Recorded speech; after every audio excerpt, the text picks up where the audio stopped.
down a few weeks ago, and Lenny and I talked about this quite a bit, is, once the Houston Astros saw that they were going to fall out, guys like Ivan Rodriguez, and don't be surprised before the 31st, if Miguel Tejada is on the move too, because this is another guy that's in a contract year for the Houston Astros, and is a value guy, and I'll be honest, I was very surprised to see the Boston Red Sox go after Alex Gonzalez rather than go after a guy like Miguel Tejada. So you take a look at this whole situation for Houston, for the Texas Rangers, and again, I think it's going to be interesting to see as we go down the stretch how this playoff race plays out. I think that's why people like myself love the whole situation of the wild card. I think it brings a great dynamic to the game of baseball, because you take a look at this and the teams that would normally be done and be out of it are in it till the end, and that's the great thing about this game. I mean, especially with the playoffs, especially with the wild card. I mean, it just brings a whole another dynamic to the Major League Baseball. I think it brings a whole other dynamic to the fans, especially for teams. I mean, we saw it last year with the Milwaukee Brewers. The Milwaukee Brewers would have never had the fan base that they would have had if we were back to the standard way of playoffs. But lo and behold, the wild card allows teams to be in it and to win it. So as we go on, we were discussing earlier and talking about the implosion of the Chicago Cubs. We were talking about Kevin Gregg, and this dude, let's be honest, all right? I'm going to be honest with you guys. You guys have been listening to me. I've been seeing you guys typing. I'm going to be honest with you. Kevin Gregg sucks, okay? This is a guy that blew games for the Florida Marlins last year, gets moved, happens to win the battle out of camp for the Chicago Cubs.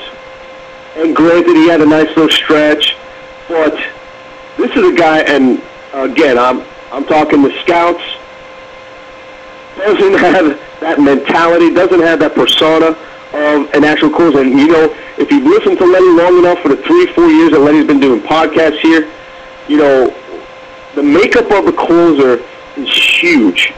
And that's why I think that when Carlos Momo takes over this closer's position, he brings a little bit of that nastiness, a little bit of that swagger. You take a look at Kevin Gregg, and he looks like a, one of the Poindexters from high school that we all used to cheat off of in math class. He's got the glasses. He's kind of stubby. When he throws, he pushes the ball more and he throws it. He looks like nothing. He's just a guy that when I take a look at him, not very impressed. He has you the sneaky numbers of the saves, and that's great.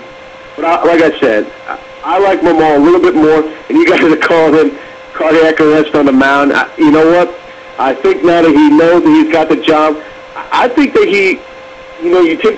I really believe that he flourishes in this role as a closer. I think that he takes this role and makes it better for him and for the Chicago Cubs, and I don't think that we're going to see, the problems, the issues that he had prior to that. I think this is a guy that's going to go in there, knows that all I got to do is get 3 outs and we're out of here. I need to nail the coffin, nail it shut. So I like this move. I like what Lou Piniella is doing. I think he should have done it a little bit sooner. And I think that as we look back on the season, you can almost calculate that if he would have sat there and done it sooner, it may have made a difference in the Chicago Cubs season. So I think if it calculated by Lou Piniella, I think he could have taken that calculated risk just, a few weeks earlier. I think he would have put the Chicago Cubs in a better position overall. Now, Francisco Liriano, on the other hand, heads out to the DL. And if you missed the highlights of his debacle, his last start, again, nothing seems to be going well for this young guy. He was supposed to be the next Johan Santana coming out of the Minnesota Twins organization. And although he had a great rookie campaign, he had the surgery after blowing out with an injury last year. We talked about in the beginning of the season. I broke it down for you guys as far as the mechanics in which he's throwing, the foot planting before the arm's coming through, which was going to cause all types of havoc on the arm. And we're starting to see it. We're starting to see it now.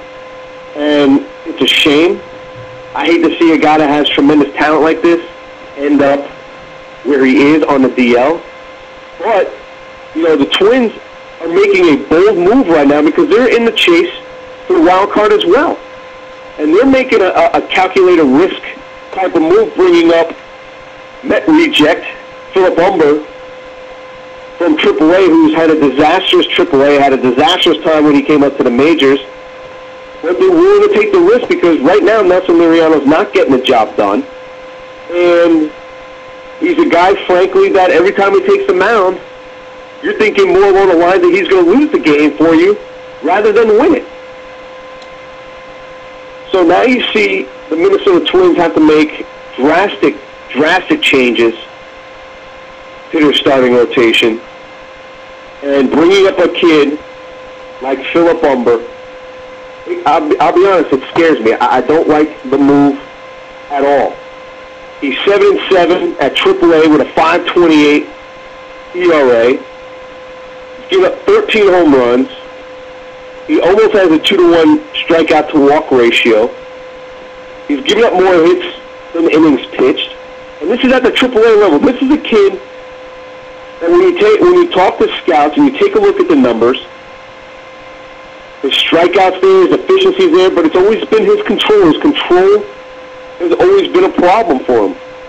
I mean, this is a kid that, as early as 2008, was the 7th-ranked prospect on the Mets top 10 list. And let me be honest here first. If you're taking a look at those types of numbers, you're either punch drunk or just drunk like Lenny is right now, because the Mets prospects, even to put that word, I wouldn't even call them prospects in the Mets organization because there's none, and they end up trading them away, for Johan Santana. But again, these were kids, from talking to different scouts, that definitely were not a number 2 or a number 3.